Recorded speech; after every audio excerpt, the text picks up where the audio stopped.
Hello नमस्कार। आपके साथ मैं हूं मेघा कौशिक और लोकसभा चुनाव की हर अपडेट, हर किस्से, हर आंकड़े के साथ एक बार फिर से आपके बीच हाजिर हूं। और आज बात करेंगे राजस्थान की सबसे हॉट सीट की। समझ तो आप गए होंगे कि मैं किसका जिक्र करने वाली हूं। मैं जिक्र करने वाली हूं बाड़मेर का, जहां पर अब प्रधानमंत्री मोदी भी पहुंच चुके हैं। प्रधानमंत्री मोदी आज बाड़मेर में पधारे। हालांकि उन्होंने आज कांग्रेस पर ही यहां पर हमला बोला है, लेकिन रिफाइनरी का जिक्र करके गए हैं। कह रहे हैं कि अगर तीसरे टर्म में वो आए तो फिर वो रिफाइनरी का उद्घाटन करने के लिए आएंगे, रिफाइनरी का उद्घाटन करेंगे।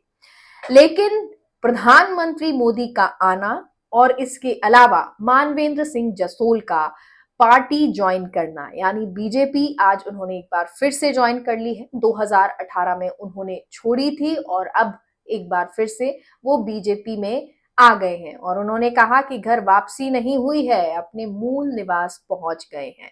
तो उनके मूल निवास आने से क्या रविंद्र भाटी को कोई नुकसान होगा? और अगर होगा तो क्या इसका फायदा बीजेपी को मिलने वाला है? तो क्या कैलाश चौधरी को अब राहत की सांस लेनी चाहिए? तो फिर कांग्रेस का क्या होगा? क्योंकि अभी तक तो यही माना जा रहा था कि कांग्रेस और निर्दलीय यानी रविंद्र भाटी के बीच में ये कड़ा मुकाबला है। तो क्या अब इस मुकाबले में कैलाश चौधरी भी आगे बढ़ गए हैं? यानी ये त्रिकोणीय मुकाबला हो गया है और रोचक हो गया है।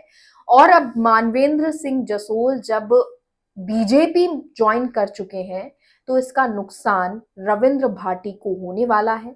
जितनी कोशिशें या जितनी ज्यादा वो प्रचार प्रसार कर रहे हैं, क्या उससे उनका गणित सही बैठ जाएगा या मानवेंद्र जसोल और प्रधानमंत्री का आना ये सब खराब कर देगा? आज इसी पर चर्चा करेंगे, क्योंकि मानवेंद्र सिंह जसोल जब आज प्रधानमंत्री बाड़मेर पहुंचे और उन्होंने सदस्यता ग्रहण की है तो उन्होंने अपना मूल निवास बीजेपी को बता दिया। लेकिन इससे पहले 2018 में जब वो यहां से गए थे, यानी बीजेपी छोड़ी थी, तो उन्होंने कहा ये था कि बीजेपी का फूल सबसे बड़ी भूल, यानी बीजेपी के फूल को उन्होंने सबसे बड़ी भूल बना के बीजेपी को छोड़ दिया था और वसुंधरा राजे के सामने उन्होंने चुनाव लड़ा था। बदकिस्मती कहिए, हार गए थे वो। लेकिन जसोल परिवार की मारवाड़ में अच्छी पकड़ है और इसीलिए उस नाराजगी का नुकसान बीजेपी को कहीं ना कहीं हुआ भी था। अब बात आती है कि क्या मानवेंद्र जसोल जब बीजेपी में आ गए हैं एक बार फिर से, तो रविंद्र भाटी के लिए ये समस्या होगी?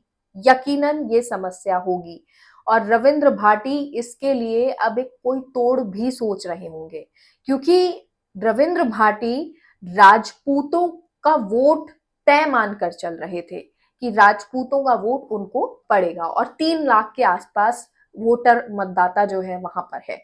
तो उस वोट बैंक को जब वो अपना मान रहे थे, अब बीजेपी से जसोल, मानवेंद्र जसोल के जुड़ने के बाद क्या वो वोट बैंक अब ये सोच विचार में है कि वो रविंद्र भाटी की तरफ जाए या फिर मानवेंद्र जसोल या कहें कैलाश चौधरी या कहें बीजेपी की तरफ जाए?